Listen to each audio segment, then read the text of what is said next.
Hi, this is Alessio. Hope you're well and welcome to this video. In this particular video, I want to do an analysis of the elections we just had, and I want to explain to you what predictions we got right, what we got wrong, and also in particular what the media is not telling you. Now before we start, and in case you did not see my previous video, yes guys, I put the Christmas tree already out there. I know it's a bit too soon, and I'll put a fire on the TV. I just thought, you know what, with all the bad news out there and with all the lockdowns and everything, why not get ourselves into a cheerful mood and get ourselves into the spirit of Christmas. It's never too early anyway, because Christmas goes too fast. Anyway guys, let's talk about the elections, and also let's talk about predictions first. So I want to talk to you first of all about the predictions I got right, and I'll talk about the predictions I got wrong as well. The first prediction I made about this election was, well, I said to you that because we're in a recession, because this year we had one of the worst recessions in history, millions of people being made unemployed, we said that the odds, the probability of President Trump being re-elected was low.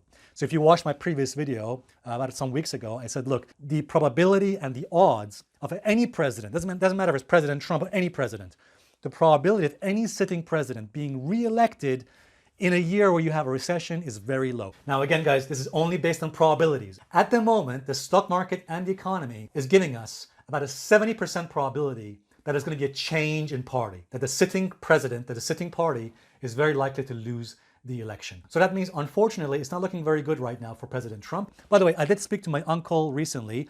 Actually, something I should mention before we continue is this. Firstly, I do not support any political party. So I do not support any party like Democrat, Republican, left, right, or anything like that. As I'm sure you know by now, guys, I'm independent. And in any case, I prefer to remain as impartial as possible to do my analysis fairly as well. And also in this recent election, I did not support any particular person or candidate. Now, I should mention my uncle does support President Trump. So my uncle, as I told you before, he's a huge supporter of President Trump, and I spoke to him recently because some of you asked me how is my uncle feeling. So he's not happy, obviously, that President Trump has lost the election. So, and by the way, I know some of you probably think that it's a bit too early to say that President Trump has lost the election, but I think, guys, I think the way things are looking up right now, yeah, I think it's looking very likely that President Trump is not going to be re-elected, and again, Joe Biden appears to have won this election. According to a recent survey, 80% of Americans have now accepted the result of the election, that Joe Biden has likely won this election. I was actually surprised by this survey because I thought it was 50-50, but no, it's about 80% of Americans have now accepted the result of the election. Now let's go to my second prediction about this election, and I said in my previous video that if President Trump does not win this election, then it's very likely he will not accept the result of the election. He will not concede. Is it possible that he would refuse to accept the election result? Well, based on his own words, you know, he might actually carry out that threat, and he might say, yeah, I don't accept it. Maybe he will say the result wasn't done fairly, that it wasn't fair to him in some way. Okay. And as you've seen so far for the last week or so, President Trump has not publicly acknowledged that he's lost the election and Joe Biden has won. By the way, I should mention that even though President Trump has not publicly conceded, even though publicly he's not said he's lost the election, privately he has. In fact, according to recent reports, privately to his own aides in the White House, President Trump has admitted that he has not won this election. So privately, I think he understands this election has not gone his way, even if publicly he has not said so. However, guys, as I said to you in my previous video, I think very likely President Trump could be taking this to the Supreme Court. And again, I think on the balance of probabilities, guys, look, there are three things which are not lining up in President Trump's favor, and I need to mention them. So this goes to my prediction, which I got wrong, because one of my predictions I got wrong was this. I thought that if President Trump does not accept the election result, the markets could react negatively to it. I thought the markets could react badly if President Trump does not concede and accept the election result.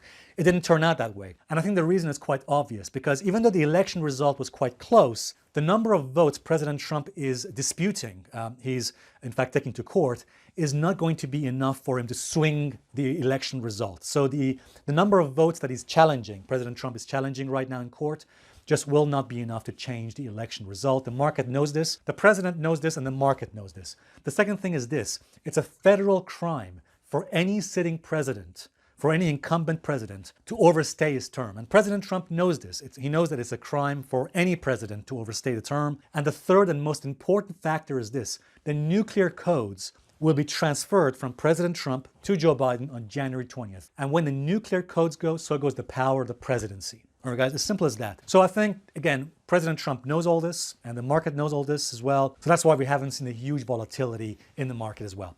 All right, guys, now let's come to my final point, which is what the media is not telling you and the kind of dangerous propaganda you're probably hearing in the media right now. I'm sure you've seen all these media goons on CNN, on Fox News, and probably MSNBC. They're all going and saying the same thing. Oh, doesn't President Trump have any decency? By the way, I can't do the impression really well, but Kyle can. Have you no decency, sir? Thanks, Kyle. Yeah, I mean, all these media goons and these anchors on TV, they're getting bent out of shape saying, oh, Mr. Trump doesn't have any decency. Okay, let me talk to you about this for a few moments because the media is being so hypocritical and they're not telling you something very important. You see, guys, in the eyes of the mainstream media, you're not a decent person if you go on Twitter and say some mean words or say some mean tweets, some rude tweets. So they're criticizing President Trump for saying some mean stuff or some indecent stuff on Twitter or on TV, for example. All right, guys, let me talk to you about this. Now, I don't know how you feel about this. You see, guys, the mainstream media thinks that the way a president should be, you see, their idea of decency is that a president should say some nice, kind words on television or on Twitter. So, you know, they want the president to say some nice, sweet words, some kind words, some respectable words on Twitter or on TV. That's their idea of decency. So that's why they think President Trump is not decent, and that's why they think previous presidents have been decent, because they've all conceded the election results. Let's just talk about this for a moment. Let me ask you this. Is it okay for a president to say some nice, kind, respectable words on Twitter or on TV, okay, to make you feel good, but behind your back, go and do terrible actions like bombing some countries abroad in the Middle East? For example, is it okay for a president to say some nice words on Twitter or on TV, but behind your back go and intervene in Syria or in Libya and then bomb the civilians in those countries, or just engineer a fake war in the Middle East like how President Bush engineered a completely fake war to get us into conflict with Iraq, a war which cost us billions of dollars of your money, by the way, of taxpayer money, not to mention the hundreds of thousands of innocent human lives in those wars, by the way. And for example, look at President Nixon. He could be very respectable on TV, right? But behind your back, what did he do? He went and carpet bombed Cambodia. Millions of innocent people lost their lives in that Vietnam-Cambodian war. So this is my point, guys. The mainstream media is very superficial. They're very hypocritical. They think that decency is when a president goes on TV and says nice stuff on Twitter or on TV, but it's okay if the president is a warmonger or commits, war crimes abroad in Iraq, in Syria, or Libya. That's okay. That's not indecent, right? By the way, I'm sure you've noticed the media always is the cheerleader of presidents when they take us into war. They never criticize the president when they take us into military conflict, do they? By the way, if you don't believe me, have a look at this. We see these beautiful pictures at night from the decks of these two U.S. Navy vessels in the Eastern Mediterranean. I am tempted to quote the great Leonard Cohen, I'm guided by the beauty of our weapons. And they are beautiful pictures of fearsome armaments.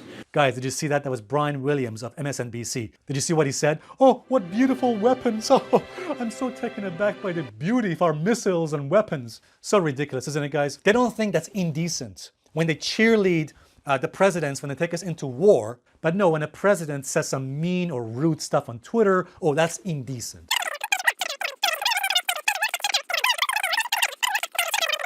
So guys, before I finish the video, let me just say this. Here's what's going to happen before January, or by January. As I said to you in my previous video, I think President Trump will transfer power to Joe Biden come Inauguration Day. I think by Inauguration Day, probably by January 20th, President Trump will accept to transfer power to Joe Biden. Don't get me wrong here. I don't think he's going to say that he lost the election. I don't think he will ever say that. But I think he will accept and say, look, I'm going to transfer power to Joe Biden for the good of the country. He's probably going to say, I'm going to be the better person. I'm going to transfer power. And of course, he knows he has to do that because, again, it's a federal crime for a president to overstay a term. All right, guys, I'm hoping this video has helped to some extent, and I hope to see you guys in the next video update. Thank you very much indeed, guys. Let me know what you think as well in the comment section. Thank you very much, and I'll see you guys in the next video update. Cheers, guys.